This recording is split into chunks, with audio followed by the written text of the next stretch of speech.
Protected Speech with Ravi Kapur and Jonathan Choe. Alongside Jonathan Choe, I'm Ravi Kapur for another edition of Protected Speech. We're going to get into a hot story in Seattle where Jonathan Choe has been on the beat of a very large e-commerce company, Amazon, in a bit of a labor struggle. Jonathan, what do you know now? Yeah, well, basically this week, hundreds of Amazon workers at the Seattle campus, the primary headquarters, uh, pretty much decided to walk out. And they're essentially saying that they should have the choice and the right to continue to work from home. As many of you probably know, Amazon and a whole bunch of other tech companies, after having the whole, work from home situation because of the COVID-19 pandemic, have now required many of their workers to come back. But for these Amazon workers, they're saying that they shouldn't have to, that they're more effective at home, and that coming into work is actually detrimental to many of them in many cases. I mean, for various reasons, fighting through traffic, the parking, just coming into a city like Seattle that's now, crime ridden, and, dealing with the homeless epidemic and the drug crisis and so on and so forth. And, their advocates and their supporters all say, yeah, why not work from home as long as they get the work done? But, critics will say this is absolutely insane. Why does this class of corporate workers who all pretty much make, high six-figure salaries with stock options and all these benefits get to work from home? It's almost like this attitude of entitlement. So there was a big rally, and it wasn't just here in Seattle. It was actually a global walkout at the same time. About 2,000 people walked out, and at this point, they're demanding Amazon management respond by sometime in June with at least an answer. So I think we're going to see more of these rallies, and they're really building a coalition in the workforce to really try to change the Amazon way and culture. What's interesting about the story is that the labor union battle's been going on, long before we've been around. But this is a new dynamic because these are elite tech workers that get very highly compensated, and yet you have this dichotomy, especially during COVID, where you had a lot of folks that were forced to go to work. The nurses, the Yeah. doctors, the folks, serving our country, the farmers. I mean, there's all these different Even the supply Amazon chain. delivery drivers, right? We've heard about conditions in the, fulfillment centers where they're standing for 12, 14 hours a day having to urinate in water bottles because they can't make it to the bathroom in time. Yet these corporate workers considered white collar are now complaining about this. So it is really interesting depending on your vantage point. So, with regard to Amazon, I mean, what stance have they taken? Anything yet, or is this something that they're just trying to skirt the issue at this point? Yeah, basically Amazon management's kind of waiting and seeing. I'm sure there's internal talk, but a spokesperson came out with kind of a generic statement saying, in response, that many Amazon workers who have returned back to the office enjoy that.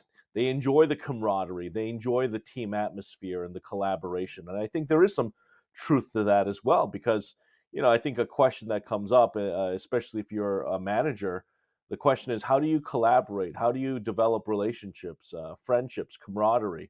That's something that many in corporate America, and just on sports teams, or just even in just blue collar situations, say they really develop that bond and relationship. And despite what everyone says, I mean, look what we're trying to do, right? It would be better for us even if we could do this in person. But you're in San Francisco, I'm here based in Seattle, and it's just not the same. So I hear both sides, but at this point, I'm leaning more towards the, wait a second, you guys make X amount of dollars, pampered, have all these perks and benefits, and you don't want to come into the office. So we'll see. Yeah, it's a challenging subject because obviously the labor unions historically have helped normalize the work week and fight for protections for all workers. But this is a new dichotomy in the work from home situation. I know Elon Musk commented on it a few weeks ago. Thought it was really terrible that people wanted to insist on working from home. I mean, he's made his companies effectively mandatory to be there on site unless there was some kind of special reasoning. So Yeah, this is definitely a battle let's to be watch. perfectly honest. Every single city, every single community that has, tech workers or massive, corporate offices, they want these workers to come back because it's not just about the Amazon. It's about the mom and pop restaurant, right? Nearby, or the convenience store, or the Uber driver who, or whatever that depends on that, ecosystem that all feeds off of each other. So I know for a fact the city of Seattle, the mayor of Seattle, Bruce Harrell, part of his downtown activation plan is contingent upon the Amazon workers coming back and revitalizing the area, versus having these, ghost towns, that kind of was in COVID's wake. So I do know for a fact that the city does want Amazon workers back in Seattle proper. All right, we're going to move forward to another interesting topic that affects kind of coastal elites as well, and that's universities hiring some prominent names to take positions, which is, I think, par for the course. I mean, you talk about the kind of Washington elite that end up at Harvard or Columbia. You see that kind of gateway, but we've got a couple of names in the news that have taken very lofty professor jobs. Yeah, we've got former Chicago Mayor Lori Lightfoot, who couldn't even get out of the runoff in the Chicago mayoral election. She's been named as a senior leadership fellow at the T.H. Chan School at Harvard University in Cambridge, Massachusetts, and Chesa Boudin, the former San Francisco district attorney who was recalled after being accused of being soft on crime with his far left progressive policies. He's now teaching in the law department of the law school at UC Berkeley. So I think again their critics are just scratching their heads right now. How do you have these two failed candidates now being given these cushy jobs in these elite academic institutions? So I don't know. To me, I think there's some common denominators there: progressive liberal policies, um, failing at their jobs, and yet they get, in some ways, a golden parachute, a soft landing here. So it's really interesting, and we'll see how that all pans out. Yeah, I mean, I don't think this is unusual. I think Chesa Boudin's appointment to UC Berkeley is a very interesting one. To say that, I mean, Lightfoot was the mayor of Chicago. She just failed after one term. She got elected. It didn't work out for her. She got a job. That's fine, and people are allowed to make a living. But Boudin's interesting because he is going across the bay, and he's got some very uh, very left kind of leanings that folks in San Francisco obviously had him booted out, and so I think a lot of the feedback from again Berkeley Law School alums who donate a lot of money to this institution, saying, why is this guy getting this position? Because he's maybe counter to some of the values that some of the alums have. But the reality is that these universities do have a broad spectrum of people speaking, and Condoleezza Rice, who was serving for George W. Bush, is now at Stanford, and so whether you're on the left or the right, you do have a lot of folks that end up on the university track. So that's Well, no surprise. I know that the critics are knocking these two for kind of being, I don't know, just failing at their jobs. Lori Lightfoot, actually, according to Harvard, is being brought into the Chan School of Public Health here for her handling of the COVID-19 pandemic. Chicago being a major metropolitan city in the U.S., having to go through major lockdowns and just navigating through all of that is something that she was apparently touted for, and credited for. So we'll see what she does when it comes to offering that type of perspective from a policy standpoint as an elected official in handling a once in a generation pandemic like this. Well, now we're going to get into a topic that I've been covering extensively, and that's the visit of Indian National Congress leader Rahul Gandhi. He is effectively, if you look at the U.S. political equation, with Joe Biden in office today, he'd effectively be like the Donald Trump, a guy who fell short in the previous election. Rahul Gandhi is up against it against Prime Minister Narendra Modi, who is not just winning elections, but he is, I think, the most popular politician in the world with like a 70% approval rating. So he's really taking on a juggernaut. And, to give you some context for those of you that are unaware, Rahul Gandhi comes from this dynastic family. His family going back multiple generations have all had leadership positions in the Indian government, going back to the founding of the country 75 plus years ago. So he's got this incredible legacy, and it's something that he wants to carry on. Yet the people have chosen otherwise, and there's a huge election coming up next year. And he's got his own personal strife where he was actually booted out of parliament in India, and he was speaking to that at Stanford University during his tour. He also had a private session with diaspora members in Santa Clara. He's gone on to Washington, D.C., and his whole trip will culminate in New York City at an event at Javits Center. I had a chance to sit in on his speech at Stanford. It wasn't easy to get in. I must say they didn't actually allow me in initially, but where there's a will, there's a way. I was able to cover the event. We have some of these clips if you want to check it out on Diya TV's YouTube channel to get full context about what he has to say. But I think one of the most interesting parts of what he said, specifically at Stanford, was he talks about how he was basically booted out of Parliament. It's on appeal, but it was based on a defamation case, and he used the term Modi in a derogatory way, of course, Modi being the prime minister, but he also was referring to two men named Modi that have both been convicted of crimes.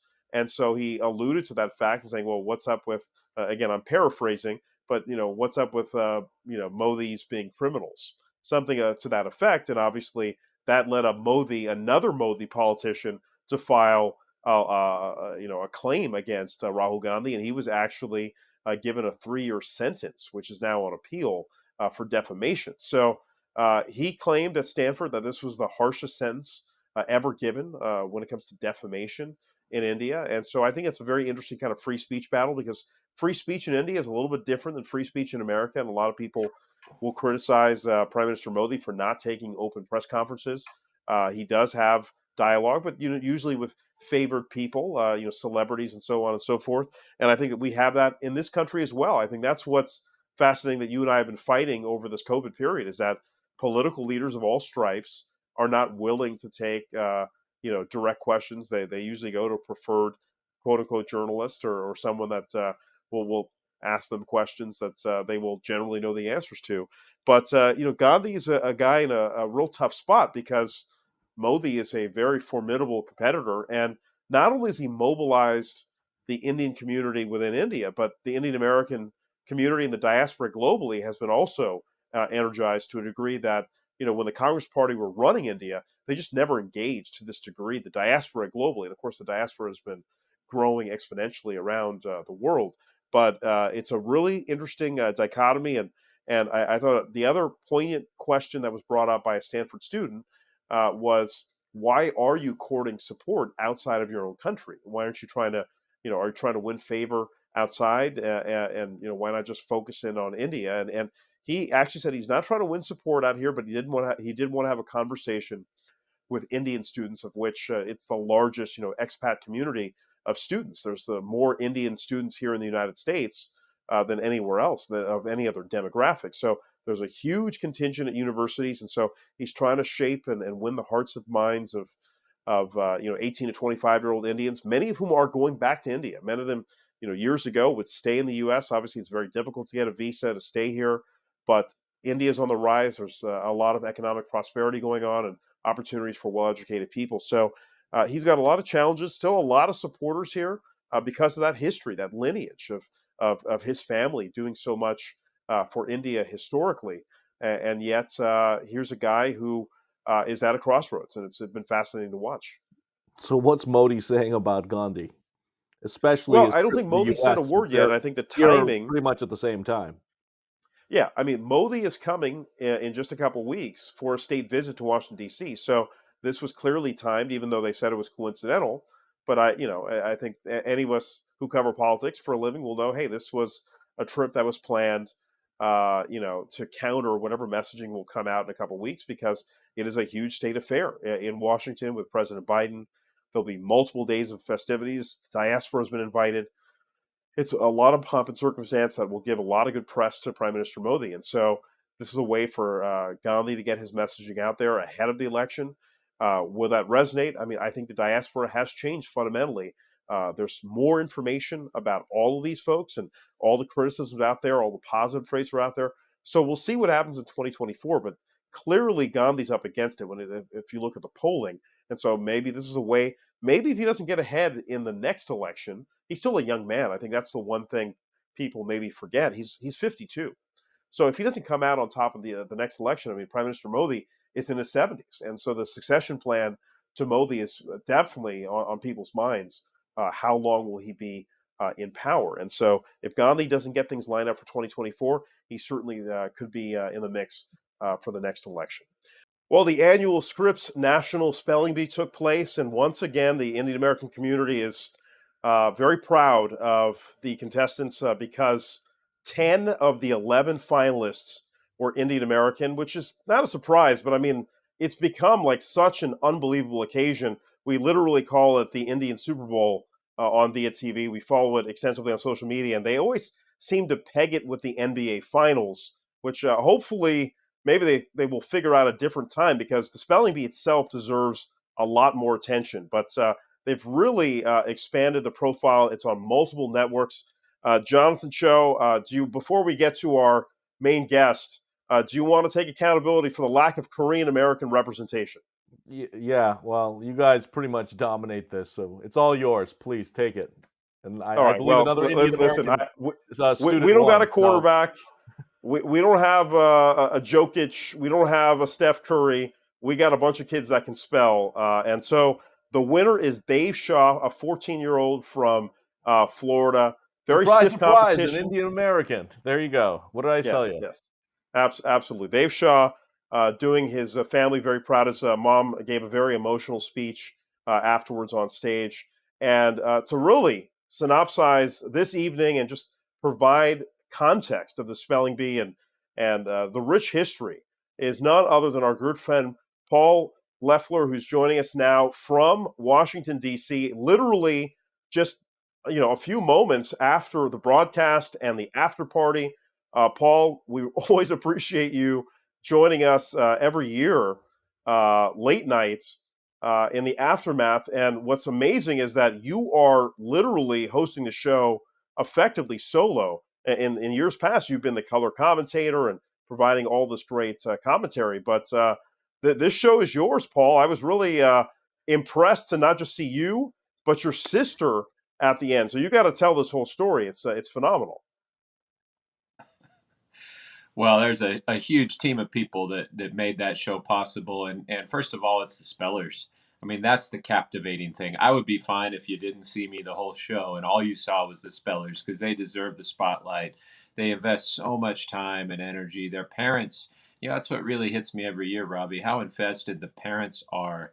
They not only have the connection with their kids, but they invest in their future. They encourage them to really engage with this competition and pursue greatness. And every year we see it. And this year was no exception. But yeah, they asked me to shake things up a little bit this year.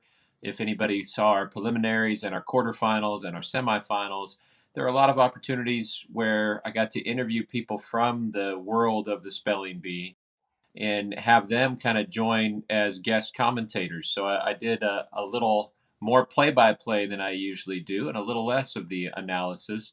But I had people more qualified to do the analysis. Former champs like Vanya Shivashankar and Kavya Shivashankar and Harini Logan, the defending champ, and Zaila Avant-Garde, the basketball wizard who won it all in 2021, and more. And so I think it was really neat this year to get more voices involved. For the primetime finals, a lot of it was me at the desk. But again, the star, that's the kids, and they blow me away every year. And I've been doing it long enough that I get to see them grow up and do other great things. I mentioned Kavya Shivashankar, and she won in 2009. Well, she's now a doctor. She's an OB/GYN resident with a couple more years to go in that. And then she'll be joining a practice somewhere and doing her own thing. And that's just one example. I mean, all of these young people are destined for greatness. What they do in this competition prepares them in so many ways for whatever field they're going to jump into. And I would say it inspires me every year to be back here and get to see some of the kids that I've seen before and see how much they've grown. but also just to see how bright eyed, how enthusiastic. It reminds you what's special about America in a lot of ways, and it reminds you how bright the future is. And I don't think in today's world we have enough reminders of that. So this is like a breath of fresh air for me each year. And you mentioned my sister. This is her first year as executive director, and probably the most satisfying thing for me personally was running into so many people that worked with her or for her on this year and had nothing but wonderful things to say about her leadership and how much she cares for the kids. So, on a personal note, I think that was the most satisfying thing for me this year.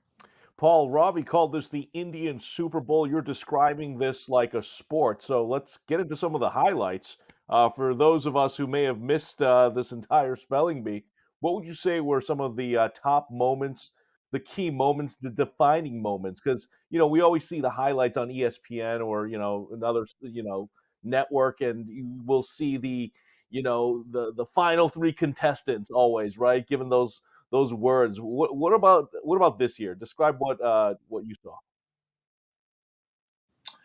Yeah, and in many ways it is like a sport, and for many years this competition was on ESPN, and Kevin Nagandi.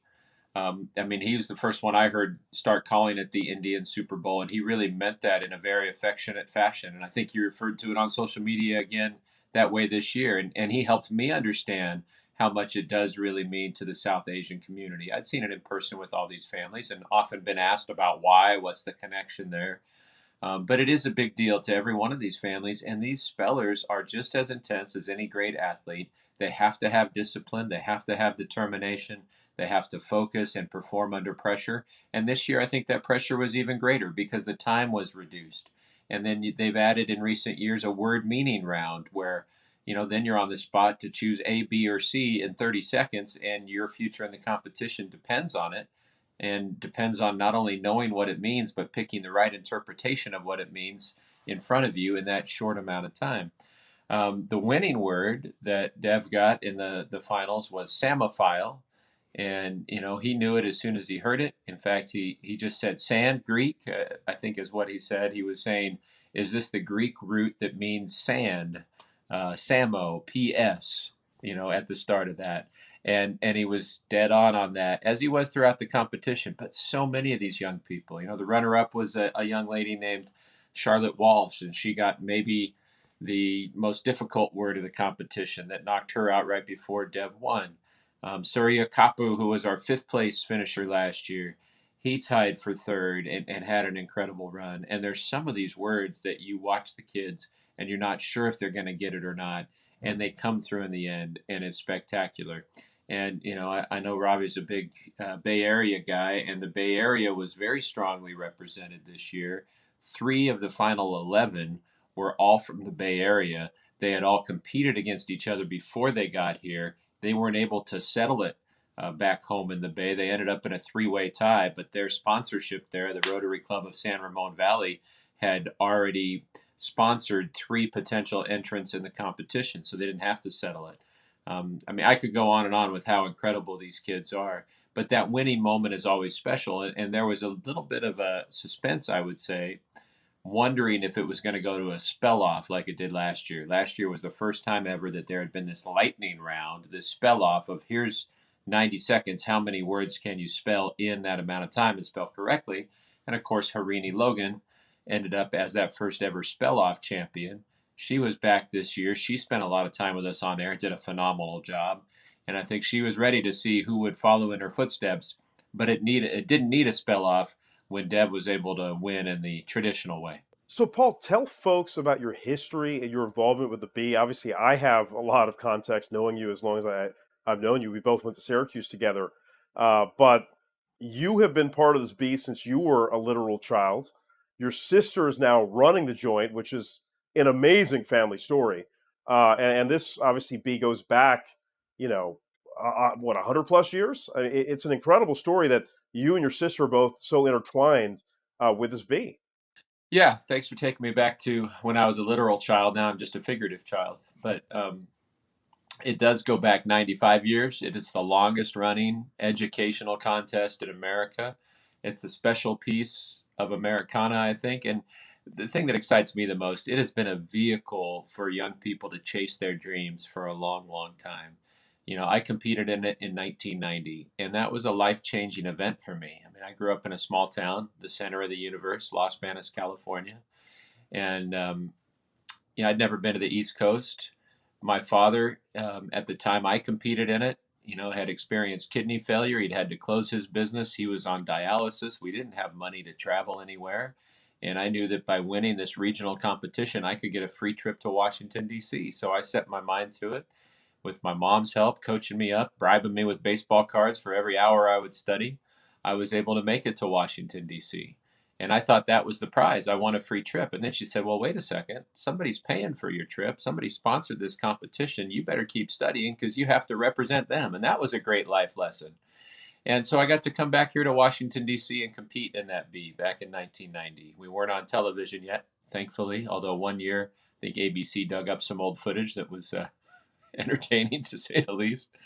And my little sister came with me on that trip. She's 6 years younger, and she saw it, and she wanted to do it. And my mom was the ultimate spelling bee coach. She in fact kept a regional bee going even after we competed, and just has a heart to serve others and to help people learn. And my younger sister Corey competed in the nationals 3 times. She came very close to winning it. I think a lot of people thought she might. In her last year here in 8th grade, she dealt with disappointment when she was expected to be one of the contenders, and she went out early on a word that just she had never studied because it seemed too simple to her. But one of the neat things the spelling bee does is every year they bring in college kids to work for the week and do a lot of the jobs that need doing, and then they get exposed to a lot of other things, the behind the scenes mechanisms of the bee. So that was something I did in college in the summer. I got to come work. It was fun for me. I got to answer questions from the media, was looking up information, running errands, and it re-engaged me with the bee. And some of the people that had operated it when I was in it were still there. Certainly, they knew my sister, and I made some connections there. And by that time, it was on ESPN, and I got to see some of the behind the scenes of how that worked. And I remember thinking, boy, it'd be fun to announce this someday. And fast forward a few years, and it was 2006. I had actually turned down some opportunities in local TV to move to bigger markets. All our family was around, Fresno, and I said I'm from Los Banos. It's about an hour away, so that's the area where I grew up and where I wanted to stay, and all our family was. And I remember, turning that job down, and for me, it's a belief that God's plans are better than my plans, and I prayed about it and said, God, if you want to put me on a bigger stage, do it in your way and your timing. And it wasn't too long till I got this phone call in 2006 from a gentleman at ABC Sports, and he said, hey, we're going to take the National Spelling Bee, put it in prime time this year on ABC. We have Robin Roberts from Good Morning America to be our host, but we need someone to announce it with her who knows about the competition. So I paused for a minute and thought, which one of my college roommates from Syracuse is totally trying to pull one over on me now because they know I was in this once upon a time? But I must have been the only former spelling bee competitor on television anywhere at the time, is my guess. And long story short, I've gotten to announce it every year on television since then. We didn't have a bee in 2020 because of the pandemic. 2021 was the last year on ESPN, and then Scripps, which has its own TV network, said, hey, we think we can do this. And so this is our second year with the Scripps networks. We were on Ion and Bounce and a number of other channels. And I just can't say enough about the people I've been privileged to work with. And most of all, what a privilege it is to get to know these kids. I mean, I got to spend time with each one of the finalists one-on-one earlier today. And I'm just so amazed by not just how brilliant they are, but how genuine they are, how real they are, what incredible families they have, and the camaraderie they have with each other. I don't know that there's another competition where you'll find that, where they don't just say they're competing against the dictionary, not each other. They really act that way. They really love each other. They really aren't rooting against each other. And that's pretty hard to find, especially in 2023. You talked about 1990. That's like a blast from the past. I mean, I don't even remember where I was back in 1990. But look, you're a white guy, and we all know that the majority of the spelling bee is now pretty much brown, right? South Asians, Indian Americans. Was it like that back then? Help us understand the history. Just when did it start to become all Indian? Well, I think there was a progressive move there, and there's some research that's been done. A friend of mine named Shalini Shankar wrote a very interesting book about that phenomenon, and I think she really examined it thoroughly, and that's something people can pull up if they want to dive into it further. But the first South Asian champion was in the mid '80s, Balu Natarajan, and he, I think, helped others believe they could. And then, if you think about it, with it going into prime time on ABC in the mid 2000s and showcasing a lot of those spellers, that certainly added to it. There's a group called the North South Foundation that is for the South Asian community that runs its own spelling bees. And I was just talking to a parent today who told me that after that 2006 bee hit on national TV, on over-the-air TV with ABC, that North South Foundation had almost a 50% jump in enrollment for their competition. I talked to another one of the parents today. We had a young lady, tremendous young lady from the San Jose area named Shraddha Rashamreddy. And, her father was telling me that when he came to America, he went to Texas A&M. He came from India to Texas. And he said there weren't a lot of immigrants from India in school at Texas A&M at the time. And then he turned on the TV, and it was the 2000 spelling bee. And my friend George Thampy, who now lives in San Francisco, was hanging out with him tonight. He's one of the judges for the bee now, but was a great champion back in 2000. There he is on TV winning the bee. And this gentleman saw that almost like a lifeline. He said, hey, this is something that someone like me can engage with in this new country of mine. And everybody has their own story. And I think in my mind, it's always been less about what your last name is, what color your skin is, but what your priorities are. And I think what has defined every one of those South Asian champions and the competitors who come from that community is there's a priority in that family placed on education. There's a willingness on the part of the parents to get involved, whether they're coaching the speller personally, or these days, a lot of former spellers are for hire as spelling coaches and advisors, and technology has allowed that to be much more convenient. So you have, a lot of these families, it's not just mom, it's not just dad, it's mom, dad, and siblings. And they've all found something that they can collaborate on, and they're all invested in how that student does. And that's another thing we've seen over the years. Not only does the experience you gain by being here at the Nationals one year work in your favor in the future, a lot of times you'll have multiple siblings from the same family who end back here. Like my sister and I, where there's a residual knowledge that is acquired, and one sibling can benefit from the work of another. And I think that's one of the reasons we've seen a couple families where multiple siblings are champions. The Shiva Shankar sisters, certainly. And earlier today, I saw Jairam Hathwar, who he and his older brother Sriram are also both champions. So to me, it's as much about family and priorities as it is about anything else. So, Paul, for the average family, the average parent who has no acumen about how to lead a child down this path of getting to Washington, let alone winning a spelling bee, what suggestions do you have? I mean, what age do they start at? Should they just get a dictionary and read? Is there any kind of tutelage you can give us? Well, grabbing a dictionary and diving in is never a bad idea. I think, you need to know your kid and his or her personality, but it's okay to give them a little nudge, encourage them to compete and see how they do. Some of the finalists today, those were the stories they told me. In one case, it was a third grade teacher who encouraged him and just put him in a competition. Another case, it was the parents in kindergarten getting him started. Or another one, when he was in second grade, they called the middle school and said, hey, can our second grader compete against your sixth, seventh, and eighth graders? And that second grader got sixth place, believe it or not. So it's about knowing how your kid is wired. But, it's a chance to give them some dreams, and then just, give them the framework, some ideas of what to study. You can find all that readily online as far as basic building blocks and where to start your studies. But I think the real value is not in the $50,000 top prize or being on national TV or any of that. It's in what it trains you for. It helps you build great study habits. It builds a work ethic, a discipline, a focus, and the breadth of knowledge that you end up acquiring is, to me, the biggest prize of all. I know friends who, because of the spelling bee, they did very well in medical school. They're doctors, maybe they're lawyers, they're physicists, they're sports writers, just about anything.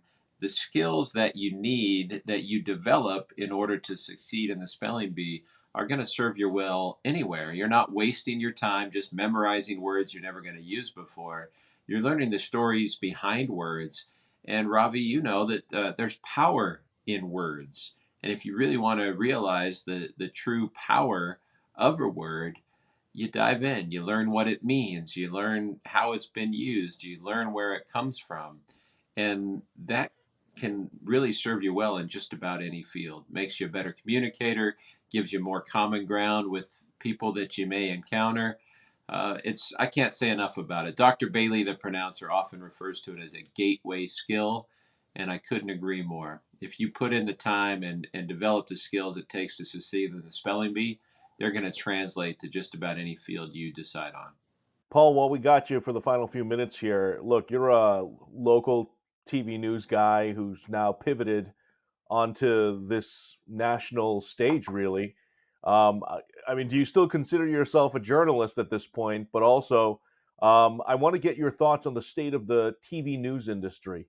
Ravi and I talk about this all the time. We're having to constantly reinvent ourselves. It seems like with social media now, it's really democratized everything, and we're starting to realize a lot of these local TV stations owned by a handful of corporate conglomerates are basically failing, and you have these great journalists now ejecting. And if you look at the pipeline in J schools, you don't have the same robust pipeline that was there when we were all coming up. So anyway, I know that was kind of a mouthful and a lot to process, but I don't know if you still think about that. What are your thoughts on the state of the news industry and the future of TV news? That's a big question. It's a very different world than when I was coming out of Syracuse 25 years ago. Um, Back then you needed to work for a station to have a voice, basically, to have an outlet, and you needed to earn your chops. You needed to show that you deserved that opportunity. You had some standards. You'd been to school. You'd acquired this or that. I think there are a lot of people doing great journalism on social media and as an independent voice, but the gatekeeper phenomenon has really left us now, right? Anybody with a social media account can get their voice out there. And that has its pros and its cons, and it puts a lot more responsibility on the consumer to be able to vet information and to be able to determine what's authentic, what's not, what is sincere, what is cynical. And there can be a pretty broad spectrum with that. So most of the work I do now, I do a lot of sports play-by-play, on radio, and who knows, maybe that's a dying art. They tried to get rid of AM radios in cars there, so I don't know how that's going to work in the future. But what I enjoy is the privilege of telling stories. And this week I got to, at least tell some of the story of these incredible spellers that are going to go on to do great things. I do a show when I travel for sports. I interview World War II veterans wherever I go, and I have a syndicated radio show called Hometown Heroes. And in that case, I'm hoping to preserve some stories and introduce them to a whole new audience, so we know the price that was paid for our freedom. So I've been really blessed to be able to work in areas where I think they really matter. But I do think local news matters. I think people need local news. If you lose local news, um, there are times where you really notice it. Emergencies, certainly that comes to mind. But the everyday, if there aren't local journalists keeping elected leaders accountable, telling the stories that no one else is going to tell, what does that do for society? And what does that do for history? What are we going to say 50 years from now if we look back and there's no newspaper or video archive or record of what happened in a community? There could be a pretty big vacuum there that we end up with long term. So I think that's a question that I don't know if I'm qualified to answer, but it's one that certainly in my mind needs to be examined. I think you're plenty qualified, Paul. Paul's obviously, you can tell, one of the nicest guys in the business. Also has a very mean jump shot. We should be talking NBA Finals, but this guy really can shoot hoops. I mean, Choe can as well. At this age, I don't know if the three of us should still be on the court. Paul probably can probably still hit a step back three on us, but Yeah, it's always a if I pleasure were to have 20 you pounds on. lighter, maybe, but Yeah, I know it's terrible. You stay with basketball, get to a point where like, wow, I really can't play anymore. Like I'm just terrible. So that's no fun. But Paul's one of the best guys in the business, and always great to see you. And I got to say, I got a real kick out of seeing you and your sister on the sets of the spelling bee. That was really kind of a hometown family moment. I mean, Scripps is kind of a family-owned company as well, even though it's this huge conglomerate. And hopefully this is my push to Scripps. And I know some of the leadership there, and I've met some of the folks over the years. We would love to have an Indian flavored spelling bee version on Diya TV. It can be just piggybacked off all the other networks you guys have, but I think it'd be a lot of fun. And we'll drag Paul, afterwards and like, Paul, give us the breakdown. And Paul's like, all right, I'll do it for you, Ravi. But we always appreciate you coming on, Paul. Thanks for the breakdown. Another great event, and congratulations to you and your sister. That's an incredible accomplishment for you both. Well, I'll just say, since you brought it up, Ravi, that again, that's the most satisfying thing for me this year. My sister is an amazing person. She's a phenomenal speller, the best in the family. But what I got to see this week is that she's a tremendous leader, and she has the respect of her peers, the respect of the people that she's engaged with in every corner of this competition. And I really think that she was born and built to do exactly what she's doing right now. So to be able to see that, to think about the hours that my mom put in with both of us, the time my late father, who's been gone for 25 years, the time he spent praying for her and encouraging her, and how wrapped up he was in it when she competed. That put a big smile on my face today to see her knock it out of the park in her first year running the bee. And it also makes me think, boy, what the future looks like. And I think the best is yet to come for Scripps and the bee, especially with Corey having that opportunity. So, yeah, made me a very proud big bro tonight. That's great, Paul. Thank you for the time. Get some rest. Safe travels back to California. We'll talk to you soon. I'll be playing hoops Tuesday morning. If you want to come join us, you just give me a text. I'm going to take you up on that at some point. Absolutely. Thanks again, Paul. All right, we'll do a quick recap of the NBA Finals Game 1. The Denver Nuggets making an appearance, trying to win their first title. They had a great regular season taking on the Miami Heat, who seems to be here every few years under the leadership of Pat Riley. Game 1 went to Denver. They had like 10 days to rest up. They won on their home floor. Nikola Jokic might be the best player in the NBA with a triple-double. Jonathan Choe and I were on site in Boston for the Warriors and Celtics a year ago. It's a little bit different. We're not going to be covering the finals in person. We have so many commitments, but it's always fun to be there. Jonathan, give us your perspective on this matchup and just generally the NBA this season. Well, I just want to say I'm disappointed my Boston Celtics choked Game 7 at the Boston Garden, and props to the Miami Heat. They're there for a reason, pretty much on the back of Jimmy Butler and head coach Eric Spoelstra, who just, again, countered the Celtics when it actually mattered. But in Game 1, I mean, they kind of were playing from behind the entire game. And you talked about, Jokic. Man, this guy barely scored in the first half. I mean, the guy was dishing out assists to everybody. And you just started to see all these weapons aside from Jamal Murray, being Jamal Murray, but so many of the other options on the Denver Nuggets. This team really looks like the team of destiny. They have home court advantage. The first time they're in the NBA Finals right now. I used to follow the Nuggets back in the day when they had Dikembe Mutombo, Mahmoud Abdul-Rauf, LaFonso Ellis, Mark Macon, all these players, going all the way back to the days of Michael Adams running point for the Denver Nuggets and Fat Lever playing shooting guard when they used to play the Showtime Lakers, Dan Issel leading the Nuggets, and so on and so forth. So I really am glad to see the Denver Nuggets. They have a rich history, but they just couldn't make it. They've always been that mid-sized market team. Now that they're here on the main stage, I mean, you have arguably the best player in the league in Jokic. You have all these young stars on the team. I mean, they're loaded. Honestly, this team, I'm already looking beyond the finals. I'm just going to call it right here. They're winning. They're winning the NBA Finals. And I got to give you credit because you've already said, even before, we got to the Eastern and Western Conference Finals, you said the Nuggets were going to take it, even though you were rooting for the Warriors, and I know that. But, I think this could be a dynasty as long as they stay healthy because I think Jokic and Murray, they're just entering their primes right now.